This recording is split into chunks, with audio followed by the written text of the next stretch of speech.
There have been many that have walked the last 100 yards because of the infantrymen that have lived it. That's what we're all about, is letting the visitors know that freedom comes at a price. There's a cost to it, and it's paid mostly by the young men in the infantry on the front lines. The National Infantry Museum and Soldier Center has been a force since it opened its doors in June of 2009, with 500,000 visitors passing through.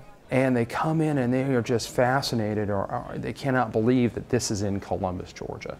And this year, the combined federal campaign welcomes the National Infantry Foundation, the nonprofit that helps run the museum. We're getting the visitation, but we certainly need your help to continue sharing the mission, continue sharing the story of the soldier to the visitors. While the Army funds 28% of the operating budget to keep the museum running, it's the 1,100 visitors a day that will keep the doors open. We still have a shortfall that we have to raise money for if we want to keep the building open and keep the lights on, and we want people to almost take ownership in it, feel that they have a role here to play too, and they absolutely do.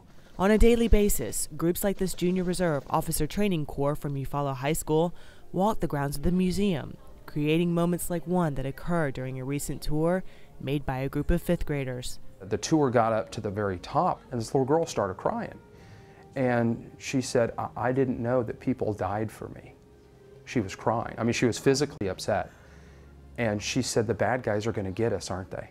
And this young specialist saw what was going on. He came over, got down on his knee and looked her in the eye and put his arm around her and said, don't worry, I won't let the bad guys get you. Even the volunteers, many of them veterans, are moved by the powerful tribute to the infantrymen. And one of them said to me recently, he goes, I came back from Vietnam and I didn't get a very good welcome. And he says, here it is almost 40 years later. He says, I really feel like I'm getting that welcome by seeing the reaction that the kids have.